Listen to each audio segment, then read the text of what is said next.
laawol kisal ko laawol peewal e ɓantal. Bismillahi rrahmani rrahim. Alhamdulillahi rabbil alamin. Wassalatu wassalamu ala rasulillah al-amin wa ala alihi wa sahbihi ajma'in wa sallama tasliman kathira. Amma ba'du. Assalamu alaikum wa rahmatullahi wa barakatuh. Ara musidɓe julɓe tedduɓe yetti Allahu tabaraka wa ta'ala en juuli e nelaɗon sallallahu alayhi wa alihi wa sallam. en seeraade jokkitagol oɗo darsu men tarjamatu tafsir ha joni ka suratu al-ma'ida hande hiɗen e aya 82 nokku ka Allahu tabaraka wa ta'ala woni yewtude fi ɓeeɗo ayɓe wiyeteɓe al-yahudu wan-nasara e ɓeeɗo ɓe tawta ko mushrikunaɓe wondema wona doole goote ɓe jogii ka añugol islam ka añugol julɓe ɓen himo sendindiri ɓe. Jalla wa ala o wi'i latajidannakoma a taw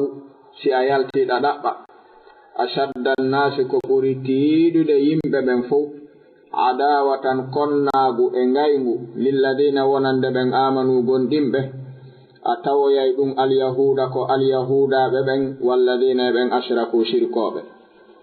wala tajidanna si a yalti kadi ɗa ɗaɓɓa a tawoyay aqrabahum ko ɓuri ɓattade yimɓe ɓen fop mawaddatan giggol lilladina wonande ɓen amanu gonɗinɓe alladina ko ɓen ɓe tawta qaalu ɓe wi'i inna menen nasara komen annasara ko ɓeeɗo ɓuri ɓattade julɓe ɓen bimana ko ɓeeɗo ɓuri ɓattade feddeji ɗin fof yiɗugol julɓe ɓen ko ɓeeɗo kadi ɓuri ɓattade fof yimɓe ɓen e diina islamu kan woni annasara ko waɗi ko kamɓe ɓuri hikkade e islamu on ko nelaɗo maɓɓe on sakkiti si islamu on ari ko kamɓe kadi ɓuri jogade yurmede e giggol si tawi ɓe peesindirama e heddiɓe ɓen yahude e nasara. Jalla wa ala o wi dhalika ko waɗi ha annasara jogi nguɗo jikku ko waɗi bi anna minhum hino e maɓɓe qissisina anduɓe faamuɓe wa ruhbanan e rewoɓe joomi muɗum wa annahum ɓen kamɓe la yastakbiruna ɓe mawnintintako e jaɓugol goonga kan najashi radiyallahu anhu wano najashi. Wa ida sami'u si tawi ɓe nani ɓen ɗon si ɓe nani ma unsila ɗum ko tippina ila rasuli faade e nelaɗo on tara ayyay a'yunahum gite maɓɓe ɗen tafiidu hino yuppo min addam'i immorde gonɗi ɗin mimma arafu sabu ɗum ko ɓe andi e ko janga ko minal haqqe e gonga o yaquluna hiɓe wi'a rabbana joomi amen menen amanna men gonɗini faktubna windu men wattiɗamen ma'a shahidin wonduɗe ɓen seediɓe jaɓugol gonga men jaɓi ɓe wi wa malana kon num haɗata men wondema ha tawata la nu'minu men gonɗinta billahi allahu on wama ja'ana e ɗum ko ari amen minal haqqi immorde goonga wa natma'u men tanƴino wondema an yudkhilana nde naadata men rabbuna joomi amen o wattiɗamen ma alqawmi salihina wondude yimɓe moƴƴuɓe ɓen ko honnum haɗata men naatugol e ɗum fa asabahumullahu allahu on yoɓiriɓe bima qaalu sabu ɗum ko ɓe wowli jannatin aljannaji tajirino ila min tahtiha sengoley ɗin al anharu canɗi ɗin khalidina ko ɓe heddotoɓe fiha ton wa dhalika ko ɗum ɗon woni jaza'u joddi almuhsinina labinoɓe golle ɓen ko waɗi ɓeɗo ko jokkunoɓe annabi isa fewno annabi isa ɓe jokki kadi nelaɗo muhammadin sallallahu alayhi wa alihi wa sallama fewndo maɓɓe ɓe jaɓi fof walladina ɓen noon ɓe tawta kafaru ɓe yeddi wa kaddabu ɓe fenni bi ayatina ayaji amen ɗen ulaika ko ɓe woni ashabu wondiɓɓe aljahim yiite jahim ka ashabu wawla damba e yiite wo haray ko ɓen woni yimɓe yiite ɓe yaltoyta ton ɓen ko ɗum si ɓe wi'ira ashab si innama ahlu nnar hiɓe wawi yaltoyde kono ashabu nnar la yakhrujuna min annar ko ɗum si ɓe innira sahib. Jalla wa ala o wi ya ayyuha alladina kono ɓen amanu gonɗinɓe la tuharrimu wata on harmi nafi torgol tayyibati laaɓuɗi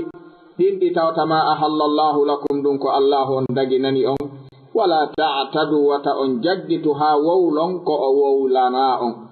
ko waɗi inna allaha allahu la yuhibbu yiɗa almu'tadina jaggitoɓe ɓen. wi o wo hino harmi ko dagi ma wi o wo hino dagi ko harmi fof ko jaggitu ɗum tan waɗu ɗum. wa kulu ñaame mimma razaqakumullahu ɗum ko allahu on arkisi on halalan hara hino dagi tayyiban hino laaɓi ko onon jeyma ko on newnanaɓe. wattaqullaha hule allahu on alladi on mo tawata antum onon bihi ko on mu'minun woni ko gonɗin ɗon. o wi la yu'akhidukumullahu allahu on nangitirta on jogitora on billagwi bewre nden e sama kala on fi aymanikum ka wondoje moɗon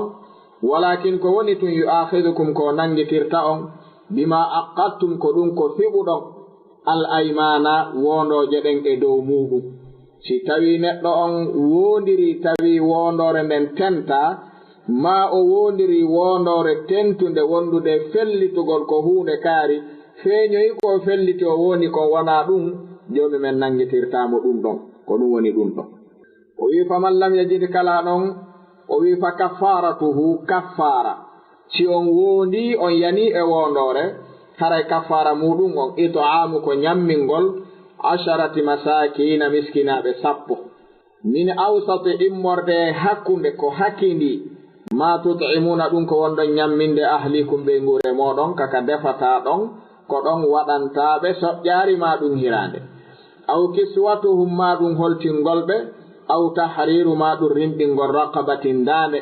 ɗo kaffara yaminu on ko ni wi'ira ko ñammingolngol e holtingolngol e rinɗingolngol faman lam yajid kala mo heɓali ɗiɗo fof on say noon fa siyamu ko horugol 3 ayyamin balɗe 3 kono buy ko faami kaffara wondore kañum ko horugol balɗe 3 tun tawale ɗum koko sakkintinte ko si ɗiɗa fof ala ɗum ɗa ara. jomi men o wi dhalika on ɗon kaffara woni kaffara to kaffara aymanikum wondoje moɗon ɗen ida halaftum si tawi on wondiri on yani e wondore. o wi wahfadu rene aymanakum wondoje moɗon ɗen watte hakkil ka ɗuɗingol wondugol taw waɗu ɗum si on wondi kadi on yani e wondore renire yanugolngol ittugol kaffara on. o wi kadhalika ko wanonon yubayyinu llahu lakum allahu on feññiniranta on ayatihi ayaje makko ɗen la'allakum fiyo onon tashkuru yo yettumo e ko woni on feññinande kon. ya ayyuhalladina kono ɓen amanu gondimɓe innama faame alhamru ɓeere nden wal maysiru e karte ɗen wal ansabu e sanamuji ɗin wal azlamu e payaloy koye yewtuno ɗen fi mum ɓawoto ɗum ɗo rijisun ko soɓe ko jiiɓe no kaani no ñiddi min amali cheytanu ko jeeya ɗum e golleji cheytan fajitanibuhu pottite ɗum la'allakum fihi onon tuflihuna yo on male ko ɗo aya sakkiti tippade fi harmingol ɓeere. o wi innama faame yuridu cheytan ko cheytan faandi an yuqiya ko ndew liɓata baynakum hakkunde moɗon al adawata ngaygu wal bagdaa e tikkere fil khamri ka ɓeere wal maysire ka karte wa yasuddakum o sakko on an dhikrillahi ga e jantagol allahu on wa ani salati o sakko on ga e julde nden fa hal antum ene onon joni muntahuna kon haɗitotoɓe acca ɗum ɓay on andi harmi sahaba ɓen ɓe wi intahayna min acci gila ɗon ɓe acci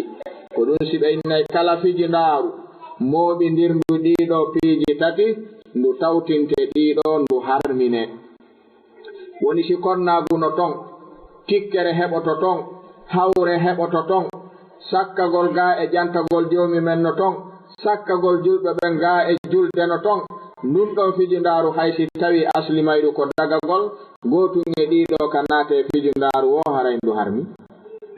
ko ɗum ɗo ni qa'ida ko natata e harmingol fijindaruji ɗi. o wi wa ati'u llaha ɗofte allahu on wa ati'u rasula ɗoftoɗon nelaɗo on wahdaru rente ɗum dagol allahu on e nelaɗo on fa in tawallaytum si on hucciti on jaɓali ɗum fa'lamu ande annama si ko woni ala rasulina ko fawi nelaɗo amen on albalahu ko yettingol almubinu feeñugol jaɓingol ɗon nakan ko fawi. laysa fawaki ala alladina e dow ɓen amanu gondimɓe wa amilu salihati ɓe golli moƴƴuɗi yamiraɗi ɗi fawaki e dow maɓɓe junahum bakkatu fima ta'imu e ɗum ko ɓe yaruno beere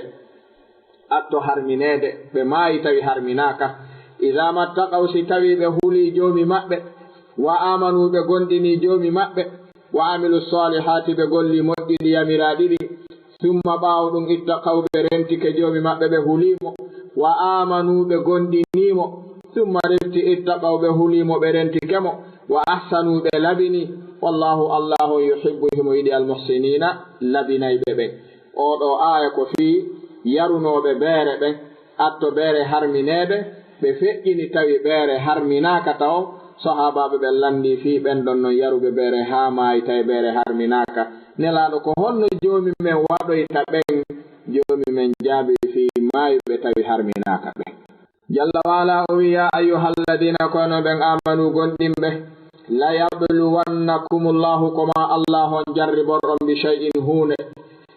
mina saydi immorde mbarodi waañetendi tanaluhu heɓiray ndin aydikum juuɗe moɗon warimahukum e mbaɓi mana e fampanɗe moɗon woni mbanguji moɗon ko fiɗe bugete fi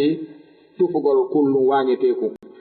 liya'lama allahu fi yo allahu on andu o feññina gandal makko yimɓe ɓen anda man yakhafuhu ko hombo hulata joomi meɗen bil ghaibi ka wirni ɗon wona hulomo ka tumbi ɗon ko hulomo ka wirni ɗon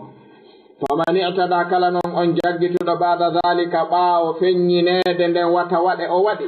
falahu no woɗanimo azabul lette alimun muusuɗe ko waɗi oɗo ko tewiɗo ko jaggituɗo no handi e joddi mum ya ayyuhalladina kono ɓen amanu gonɗinɓe la taqtulu sayda wata on waru mbarodi waañetendi wa antum hara onon hurum kon horminaniɓe hajju waman qatalahu kala warɗo mbarodindi minkum e moɗon hara ko horminiɗo muta'ammidan hara ko tewiɗo fa jazaa'un haray ko yoɓirta ɗum ko joddi mislu sifa ma qatala ɗum ko o wari minan na'ami ka nemoraɗi pesete o sooda coggu fotay kun o waañi kun o waɗa ɗum ko miskinaɓe ɓe ñaama yottoyo ka suudu kaaba yahkumu bihi ko ñawata nden ñawore yanude ɗon dawa adilin ko joomiraɓe ɗiɗo nunɗal minkum e mon onon julɓe ɓen konko o addi ɗon wonta hadiya neldari baligal ka'bati yottoy toni ka suudu kaaba miskinaɓe ɓen ñaama aw kafaratum ma ɗum o waɗa kafara ta'amu ñammingol masakina miskinaɓe aw adulu dhalika ma ɗum o sottoro ko fototawa ɗum ɗon siyaman korka ɗum ɗo fof ko shar'inira ɗum ɗa si ala ɗum ɗo ɗum ɗa si ala ɗum ɗo o ronka accirede ni liyazuqa ko fiyo o meeɗu o metto wa baala battane bonɗo amrihi fiyake makko mo jaggiti o afa allahu yaafike noon amma salafa ga e ɗum ko yawtuno o yaafike ko yawti kon waman aada kala on fillitiɗo hande ɓaawo ɗum fayantaqimu llahu minhu allahu on yottoto e makko lettamo ko waɗi allahu on azizun wallahu allahu on azizun ko tedduɗo foluɗo zuntiqamin joomiraɗo yottagol o wi o hilla lakum daginanama on joni onon julɓe ɓen saydul bahari waañugol ka maayo ɗum ɗon no dagani on